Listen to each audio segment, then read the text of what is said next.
Hello, welcome to day 2 of our Andaman trip. আমরা সকাল এখন মোটামুটি 6:30 বাজে। আমরা রেডি হয়ে গেছি। আমরা এখন যাবো, কোথায় যাবো? হ্যাভলক। হ্যাভলক যাবো, তার জন্য জাহাজ উঠবো ফেরিতে। তো আমরা বেরিয়ে গেছি, আমাদের অটো আসছে। আর আমরা আজকেও সেম জামা পরেছি কারণ না, আমাদেরকে। সেম জামা আমরা পরিনি, আমি পাল্টেছি। তুমি এটা পরনি? ও হ্যাঁ, ও পাল্টেছে। আমি সেম জামা পরেছি কারণ আমি গিয়ে অন্য যেটা স্নর্কেলিং করবো আজকে। স্নর্কেলিং এর জন্য এক্সাইটেড। ইয়া। স্নর্কেলিং করব, তো তখন চেঞ্জ করতে হবে আবার। বিচে স্নান করব, চেঞ্জ করব, তো একবারে চেঞ্জ করব, তাই সেম জামা পরেছি। সকাল তখন প্রায় বাজে 6টা, যখন আমরা অটো করে বেরিয়েছি হোটেলের উদ্দেশ্যে। আমাদের মোটামুটি কটার 7:30 নাগাদ ওরকম টাইমের, 8টা, সরি 8টার সময় আমাদের আর কি ফেরিটা ছিল। হোটেল থেকে, সমস্ত হোটেল থেকে এখানে খাবার, সকালের যে ব্রেকফাস্টটা ইনক্লুড থাকে। অনেকেই টাইমের জন্য খেতে পারে না, তো সেগুলো সব প্যাক করে দিয়ে দেয়। কিন্তু আমরা যে হোটেলটায় ছিলাম, এত জঘন্য ব্রেকফাস্ট প্যাক করেছিল আমি স্বপ্নেও ভাবিনি। এক পিঠ বাটার, এক পিঠ জ্যাম, এরকম খাবার আমি জীবনেও খাইনি। মানে খুবই বাজে সেটা। ওখানে দেখাও কি দেখো, কি খাচ্ছ। ব্রিটানিয়ার মাফিন। তুমি ক্যামেরায় এত ভদ্র হয়ে যাও কেন? Be yourself. সবাই তোমার রূপটা দেখুক। This is my self. সবাই তোমার রূপটা দেখুক।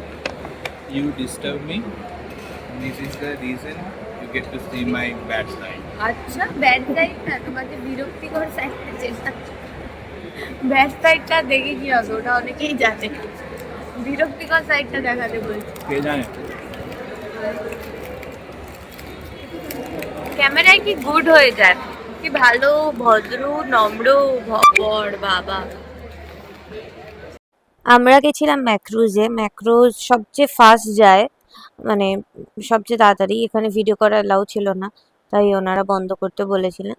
তো এই ম্যাক্রুজ ভেতর থেকে আমরা সকাল 8টার ম্যাক্রুজে গেছিলাম। ভেতরে খাওয়ারেরও জায়গা আছে, তো আপনারা চাইলে কিনেও খেতে পারেন। তো এই যে এখন এত শান্ত সমুদ্র, আর কিছুক্ষণ পরে গিয়ে আপনারা অবস্থাটা বুঝতে পারবেন। এখানকার ম্যাক্সিমাম লোক এত সুন্দর বসে আছে, তাদের ম্যাক্সিমাম লোকের এত শরীর খারাপ হবে, তার কারণটা হচ্ছে সাইক্লোন। তো ফেরিটা চলতে আর কিছুক্ষণের মানে এই ম্যাক্রুজ, আমি যা দেখলাম প্রচন্ড টাইমে চলে, প্রচন্ড টাইমে চলে। দেখুন, এই পাশটা দেখলে মনে হচ্ছে জাহাজটা চলছে, আর ও পাশটা দেখলে বোঝা যাচ্ছে যে জাহাজটা দাঁড়িয়ে আছে। তো এই ডিফারেন্সটা দেখানোর জন্যই আমি ওই জানলায় জুম করেছিলাম। এখনো অবধি শুরু হয়নি জাহাজ চলা, কিন্তু হ্যাঁ, একটা জিনিস দেখলাম, এরা যেই টাইম বলে সেই টাইমেই ছাড়ে, আর ঠিক সেই টাইমেই পৌঁছায়। কোনো টাইমের 1 মিনিট দেরিতেও হয় না। মানে এইটাই, এখান থেকে নীল আইল্যান্ড যাবে, নীল আইল্যান্ড থেকে আবার প্যাসেঞ্জার তুলে আবার আম, হ্যাভলকে আসবে, এরকম আর কি। মানে এখন পোর্ট ব্লেয়ার থেকে হ্যাভলক যাচ্ছে, হ্যাভলক থেকে আবার যাবে নীলে, নীল থেকে আবার হ্যাভলক আসবে, হ্যাভলক থেকে আবার পোর্ট ব্লেয়ার আসবে, নাকি নীল থেকে পোর্ট ব্লেয়ার আসবে, এরকম কিছু একটা। তো জাহাজ চলতে যখন শুরু করেছে, তখন খুব একটা এক্সাইটেড না লাগলেও কিছুটা সময় পর আমরা বুঝতে পারলাম যে সমুদ্র কতটা উত্তাল।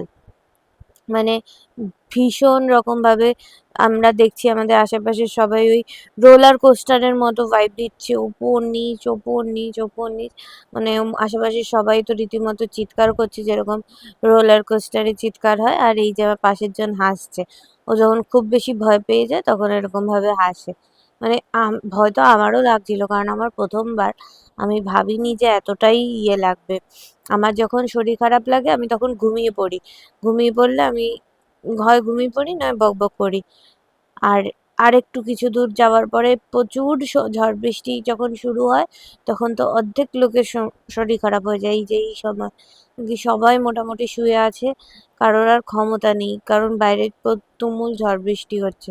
বাট যখন আমরা হ্যাভলকের কাছাকাছি চলে এসেছি, তখন তখন কোনো ঝড় বৃষ্টি নেই, বরঞ্চ রোদ, ভীষণ রোদ। মানে সে গা পোড়া ধরানোর মতো রোদ, কিন্তু জল আর প্রকৃতি এত সুন্দর, সে ভোলার মতো নয়। জলটা দেখছেন কতটা নীল, আর ওই পাশের জলগুলো কতটা সাদা। মানে ভীষণ সুন্দর প্রকৃতি। তো এই ফেরি থেকে বেরিয়ে আমরা চলে যাবো হোটেল। তো হোটেল আমাদের ফেরি থেকে খুব একটা বেশি দূরে ছিল না, হার্ডলি 5 থেকে 6 মিনিট। ও আমরা ওখানে নেমেই মানে গাড়ি আমাদের বলা ছিল, তো সে গাড়ি এসছিল, আমরা সোজা পৌঁছে যাই হোটেলে। আর এটা হচ্ছে আমাদের হোটেল, হোটেল সেন্সেস। তোমরা কেউ গুগলে দেখলে অবশ্যই পেয়ে যাবে। তো ওরা আমাদের নিচের রুম দিচ্ছিল, কিন্তু আমরা নিইনি। আমাদের যদিও ওপরের রুম বুক করা, সেজন্য ওরা আমাদের ওপরের রুম দিতে বাধ্য হয়েছে। এটা হচ্ছে গিয়ে রুমটা, খুব ছোট্টখাটো বাট খুব সুন্দর, একটু কোজি। যেহেতু আমরা একদিন থাকবো হ্যাভলকে, সেই জন্য আমরা খুব একটা বড় রুম নিইনি, মোটামুটি একদিন থাকার মতোই একটা রুম নিয়েছি। আর এটা একটা অ্যাটাচড ব্যালকনি, এখানে বসার জায়গাও আছে। আমি আবার সেম জামা পরে নিয়েছি, বিকজ আমরা এখন বিচে যাচ্ছি স্নান করতে। স্নর্কেলিং হবে না, স্নর্কেলিং বন্ধ আছে বিকজ অফ দ্য ওয়েদার। হ্যাঁ, স্নর্কেলিং করার শখটা পরে অন্য কোথাও গিয়ে পূরণ করতে হবে। তো যাই হোক, স্নর্কেলিং আর এবার করছি না আমরা। এখন আমরা যাব বিচে। ভেবেছিলাম পুলে নামবো, বাট এই লোকটার মনোভাবনা স্থির হচ্ছে না, কি করবে বুঝতে পারছে না। তো সেই জন্য আমরা এদিক ওদিক করছি। দেখি যেটা হবে, যেটা আপডেট নিশ্চয়ই দেবো আমি একটু। যে এই আমরা যে হোটেলটায় ছিলাম, হোটেল সেন্সেস, তার প্রাইভেট বিচে আমরা যাচ্ছি। এই রাস্তা দিয়ে যেতে হয়। তো ওটাই ঠিক করেছি যে প্রাইভেট বিচে স্নান করে ভেতরে চলে যাব। একটু বৃষ্টি হলে ভালো লাগতো। আই থট যে অ্যাটলিস্ট যখন স্নর্কেলিংটা বন্ধ আছে, তখন আমাদের মানে ওদের উচিত মানে মানে ওয়েদারটা ঠিক, ওদের না, ভগবানের উচিত ওয়েদারটা ঠিক করে দেওয়ার। যথেষ্ট গরম এখন। তো জানি না, আমরা তো বেরিয়েছি, তুহিন আসছে, অটোওয়ালাদের সাথে কথা বলছি, কারণ বিকেলে আমরা আবার ঘুরতে বেরোবো, রাধানগর বিচ ফিচ যাবো, সেজন্য। অনেক ভেতর দিকে এটা, ওই যে কত দূরে।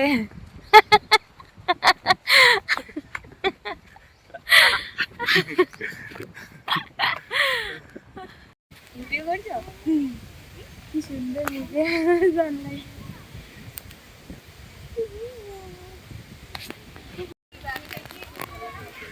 ওয়াও, কত দূর অব্দি লোকজন গেছে। আমি যাব না, তোমার যাওয়ার ইচ্ছা আছে? এই ভিতুটা এত ভিতু, এত ভিতু, এটা নামতেই চায় না। হাঁটুর নিচ অব্দি জলে গিয়ে বসেছিল। ওর বেশি আমার সাথে কি ঝগড়া, নামবে না বলে যেতে পারিনি। আমি ওই হাঁটু জলেই শুয়ে শুয়ে নিজেকে ভিজিয়েছি। এই যে পুরো চুল ভেজা, কানে জল ঢুকেছে, অথচ নাকি ভাই হাঁটু জলেই, হাঁটুর নিচ অব্দি জলে বসে শুয়ে নিজেকে ভিজিয়েছি। এই লোকটার জন্য আমাকে ওই নীল জল অব্দি যেতেও দেয়নি। তো যেহেতু তুহিন সমুদ্রে নামেনি, তাই তারপরে 1 ঘন্টা আমরা মোটামুটি পুলে সময় কাটিয়ে তারপরে রুমে গিয়ে একটু ফ্রেশ হয়ে নিলাম। এই ড্রেসটা কিনেছিলাম ফ্লিপকার্ট থেকে, এটা ক্লিপটা লাগিয়েছি। এটা পরে এখন যাব আমরা, মানে আর এখন যাব লাঞ্চ করতে। এখনো মেকআপ টেকআপ কিছুই করিনি, জাস্ট ওপর ওপর রেডি হয়েছি। তারপরে আমরা রাধানগর বিচে যাব। আমি ঘরটা ঘুরিয়ে দেখাতে পারছি না, কারণ ঘরটার অবস্থা ভীষণ খারাপ, ভীষণ। ওয়েদারটা দেখুন আপনি। আমরা যখন নেমেছিলাম তখন 9:30 ছিল, একটুখানি মেঘলা মেঘলা ছিল। এতক্ষণে তো কড়া রোদ উঠে গেছে, মানে সে গা জ্বালা করানোর মতো রোদ। আর এই রোদের জন্য, এই রোদ আর এদিকে আমরা স্নর্কেলিংটা আমাদের মিস হয়ে গেল শুধুমাত্র সাইক্লোনের আশঙ্কায়। তো যাই হোক, এটা হচ্ছে গিয়ে আমরা যে হোটেলটায় ছিলাম তাদের ডাইনিং স্পেস, যেটা যথেষ্ট সুন্দর। এখানেই রাতের বেলা বাফেট সিস্টেমও হয়, 500 টাকায় অনেক রকমের খাবার। তো আমরা যেটা অর্ডার করেছিলাম সেটা হচ্ছে গিয়ে এটা হচ্ছে স্কুইড, স্কুইড আর কি, ক্রিসপি স্কুইড ছিল, sorry. And mixed fried rice ছিল।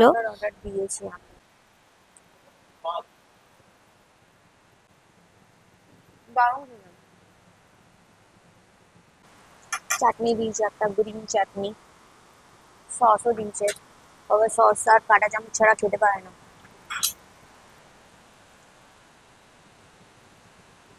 I love green chutney, তো green chutney।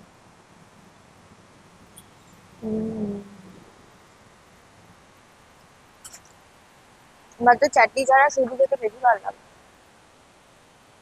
আমরা সস দিয়ে ট্রাই করি। পুরো সসটা কি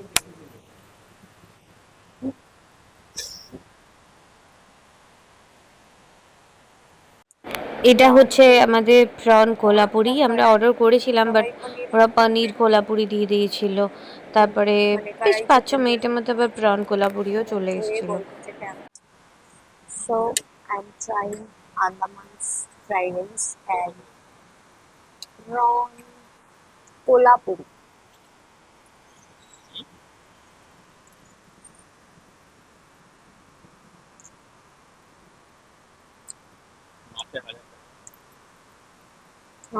Fried rice টা একটু taste different because একটু পোড়া না, ঠিক একটু হালকা বার্ন ফ্লেভার আছে। আর কোলাপুরিটা অ্যামেজিং, বাট আমাদের জন্য একটু স্পাইসি, আমরা খুব লঙ্কা কম খাই তো ওই জন্য। But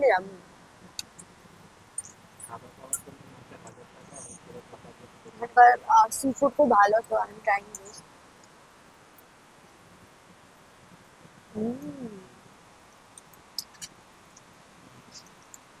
It's really different. I don't know কি করে, বাট খুব টেস্টি খেতে। বলছি কেমন অভিজ্ঞতা হলো? খাবারের টেস্ট ভালো, কিন্তু ঝাল বড্ড, নতুন রকম। আমাদের হালাত খারাপ হয়ে গেছে খেয়ে। আমি লেমন সোডা অর্ডার করেছি, এত ঝাল, কান ফান গরম হয়ে গেছে, প্রায় মরো মরো অবস্থা আমার। ও তো আর ঝোল খেলোই না, শুধু শুধু খেলো, পুরো গ্রেভি ফেলা নিয়ে আর খেতে পারছি না। তাও অনেকটা লেমন স্কুইজ করে ট্রাই করছি, বাট তাও ঝাল কমছে না। প্রথম 1-2 বাইটের পর থেকে আর কি বোঝা যায় কতটা ঝাল। বেরিয়ে গেছি আমরা রাধানগর বিচে, যাবো সানসেট দেখতে। মেঘলা মেঘলা ওয়েদার, সান ছাড়া সানসেট দেখবো, জানি না কি হবে। প্রচন্ড ঘুম পাচ্ছে, ঘুম থেকে জোর করে তুলে বের করে আনা হয়েছে আমাকে এই লোকটার জন্য। চলো যেতে হবে না, না না ঠিক আছে। বাবা চুপ করো, জোর করা না, বাজে কথা একটু কম বলো। যে হোটেলটা আমরা ছিলাম ওই হোটেল থেকেই একটা অটো আমাদের জন্য ডেকে দিল। বেকার গাড়ি করে আমরা ঘুরিনি, এক তো টাকা বেশি লাগে, আর দ্বিতীয়ত গাড়ি ওর থেকে অটো অনেক খোলামেলা, অনেক সুন্দর জার্নি, ওই জন্য আমরা অটো করেই ঘুরেছি। আর এত সুন্দর মানে প্রাকৃতিক দৃশ্য খুব কমই দেখা যায়। তো এটা হচ্ছে হ্যাভলকের রাধানগর বিচের ঠিক সামনেটুকু। এখানে অজস্র জামা কাপড়ের দোকান আছে, আর খুব সুন্দর সুন্দর জামা কাপড়ের দোকান আছে। তো আমরা এই হ্যাভলকে এসে প্রথম ডাব খেলাম, আর এত জল ওতে, আমরা ভুল করেছি, দুটো ডাব নিয়ে আলাদা আলাদা। তারপরের দিন থেকে আমরা রোজ একটাই ডাব খেয়েছি দুজনে মিলে, কারণ লিটারেলি অনেক অনেক জল। তুহিন লাস্টে ফেলেই দিল, আর আমার একটা ডাব খেয়ে পেটটা একেবারে ভরে গেল, যে আমি রাতে কিছু আর সেরকম খেতেই পারলাম না আর কি। তো এই হচ্ছে রাধানগর বিচ, এখানে আমরা সানসেট দেখতে এসেছি। এখানে অজস্র ফটোগ্রাফার তোমরা পেয়ে যাবে, যারা তোমাদের ছবি তুলে দেবে। আর যদি ফটোগ্রাফার হায়ার করতে না চাও, তাহলে আমাদের মতো যে কোনো হানিমুন কাপেলকে ধরবে, তাদের দুটো ছবি তুলে দেবে, তুলে দিয়ে বলবে আমাদেরও দুটো ছবি তুলে দিন। আমরা এইভাবেই ছবি তুলেছি, প্রচুর ছবি তুলেছি, আর প্রচুর লোককে দিয়ে তুলিয়েছি। বিচটা খুব সুন্দর, আমার খুব খুব সুন্দর লেগেছে রাধানগর বিচ। মানে নীলের বিচের থেকেও আমার বেশি যেন ভাল লেগেছে। এই গ্রিনারিটা আমার মনে হয় আমি যেটা হ্যাভলকে পেয়েছি সেরকম সুন্দর গ্রিনারি আমি নীলে খুব একটা পাইনি। আকাশটা মেঘলা মেঘলা করে থাকলেও বৃষ্টি কিন্তু একটুও হয়নি, আমরা বৃষ্টি সেরকম পাইনি। বেকার আমাদের শুধু স্নর্কলিংটা মিস চলে গেল। এত দিনের প্রতীক্ষা, স্নর্কলিং সব নষ্ট হয়ে গেল শুধুমাত্র সাইক্লোনের আশঙ্কায়। আমার কথাটা একটু পেঁচিয়ে যাচ্ছে, কারণ প্রচণ্ড ঠান্ডা লেগেছে। তো ওখান থেকে বেরিয়ে মোটামুটি মানে সূর্যাস্ত হয়ে গেলেই অন্ধকার হয়ে যায়, তারপরে তো একদম অন্ধকারে এটা আমাদের হোটেল যাওয়ার রাস্তা। তারপরে অটো থেকে নেমে আমাদের ঠিক হোটেলের আশেপাশেই 2-3টে দোকান ছিল, যেখানে সুন্দর সোভিনিয়ারগুলো পাওয়া যাচ্ছিল। ওখানটা একটু ঢুকে মানে ঘুরে চলে এলাম ব্যাক টু হোটেল। ওখান থেকে সোজা, বাট আমার মতো ভুল কেউ করবে না চুল খোলা রাখার। আমার চুলে পুরো জট পড়ে গেছে, বাট আমাকে চুল বাঁধলে খুব একটা ভালো লাগে না, তো আমি সবসময় চুল বাঁধা প্রেফারও করি না। তো পুরো চুলে জট ফট পড়ে গেছে। এই রুমে ঢুকলাম দৌড়ে দৌড়ে, তুহিন গেছে খাবারের অর্ডার করতে। তো আজকে ভিডিওটা আমি এখানেই শেষ করছি। কালকের কি করব এখনও নট ডিসাইডেড। তো কালকেটা আমার কাছেও সারপ্রাইজ, মানে সারপ্রাইজ হবে না ওরকমভাবে, বাট নীল আইল্যান্ড সম্পর্কে আমার কোনো আইডিয়া নেই। তো সকালে মানে রাতের মধ্যে আমাদের প্ল্যান হয়ে যাবে যে আমরা কি করব। তো দেখা হচ্ছে নেক্সট ভিডিওতে। ভালো লাগলে please like comment and subscribe করে দিও। আশা করছি আরও ভালো করে ভিডিও শ্যুট করতে পারবো।